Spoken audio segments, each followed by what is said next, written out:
Hey everybody, Ann here. I hope your New Year's went well. Mine did. It was quiet. I've been taking a few days off just to kind of decompress and unplug and enjoy my chickens, enjoy my dogs. I've been working with Mr. Lucas to cut down some more trees and stuff like that. He's got a bunch of wood. I've got a bunch of wood. And other than that, there's not been a whole lot going on. I mean, I don't want to be repetitive. I don't want to be boring. So, I have a craving for chocolate, so I'm going to make something chocolate here in a bit. Going to go out and look at my chickens and, see what kind of trouble I can get into. It's just this Martha White chocolate chip muffin mix, and I decided to make just kind of like a little cake in a foil pan. All you got to do is add like a half a cup of milk to it. Look at that. It smells heavenly. And in case you're wondering, that's just Nutella spread over the top. Look at the sponge part turned out perfect, and it turned out absolutely delicious. I keep Nutella around all the time just because I like it on crackers, and it makes a great frosting. So let's take a look at this beautiful rooster. Sorry, my little finger is up there. Look at the sunlight. Can you see the purple on his feathers? Oh, I wish I could get a really good shot. But just look at him. He is absolutely gorgeous, and he is crowing every single day now. Look, look.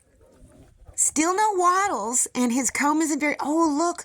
You could just see a little bit of the purple in his feathers. Anyhow, I've gotten a few comments lately. Probably none of you saw them.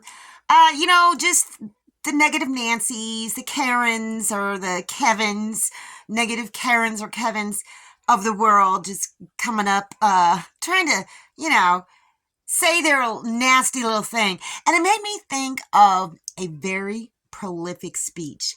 So I'm going to recite it to you, at least parts of it, because it's pretty cool. It is going to be how I want to live my life until the day I die. I want to be the man in the arena. Well, the woman, but you get my meaning. The poorest way to face life is to face it with a sneer. There are many men who feel a kind of twisted pride in cynicism. There are many who confine themselves to criticism of the way others do what they themselves dare not even attempt. There is no more unhealthy being, no man less worthy of respect than he who either really holds or feigns to hold an attitude of sneering disbelief toward all that is great and lofty, whether in achievement or in that noble effort which, even if it fails, comes to a second achievement. It is not the cynic who counts, not the man who points out how the strong man stumbles, or where the doer of deeds could have done them better. The credit belongs to the man who is actually in the arena, whose face is marred by dust and sweat and blood, who strives valiantly, who errs, who comes short again and again, because there is no effort without error and shortcoming. But who does actually strive to do the deeds, who knows great enthusiasms, the great devotions, who spends himself in a worthy cause, who at the best knows in the end the triumph of high achievement, and who at the worst, if he fails, at least fails while daring greatly, so that his place shall never be with those cold and timid souls who neither know victory nor defeat. Shame on the man of cultivated taste who permits refinement to develop into fastidiousness that unfits him for doing the rough work of a workaday world. Among the free peoples who govern themselves, there is but a small field of usefulness open for the men of cloistered life who shrink from contact with their fellows. Still less room is there for those who deride the slight of what is done by those who actually bear the brunt of the day, nor yet for others who always profess that they would like to take action if only the conditions of life were not exactly what they actually are. The man who does nothing cuts the same sordid figure in the pages of history, whether he be a cynic or fop or voluptuary.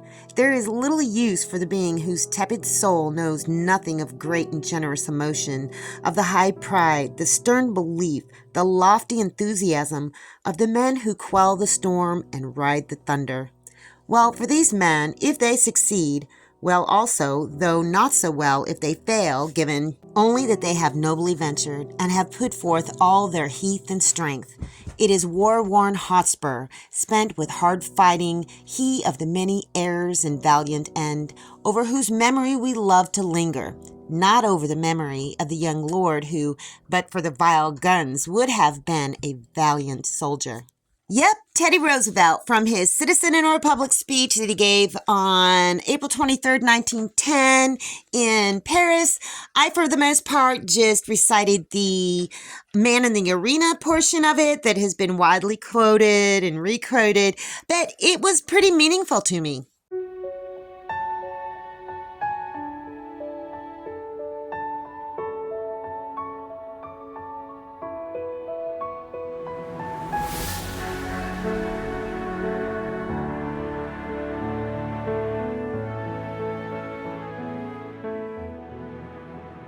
So, yep, going forward every day, I'm going to remind myself, girl, you got to stay in the arena. You got to do the things, all of the things.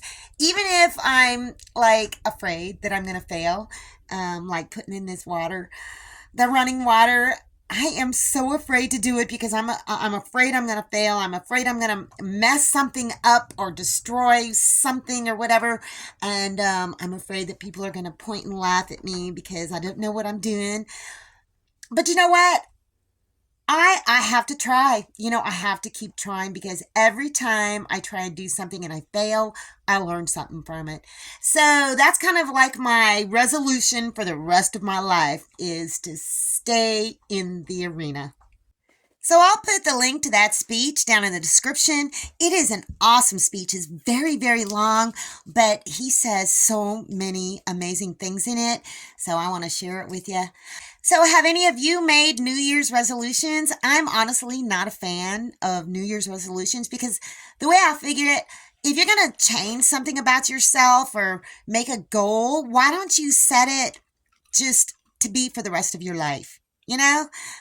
Just make a positive change and never go back. Like, I used to make the New Year's resolution I was going to lose weight. Well, that never works for anybody. Honestly, it doesn't. It's just kind of like, well, just change your lifestyle to be healthier, eat healthier, exercise, do all that kind of stuff. Forever. Don't give up. Just after a year has gone by. Anyhow, I'm just blabbering on. You know what? I think that's all I got for you guys today. See you in the next video.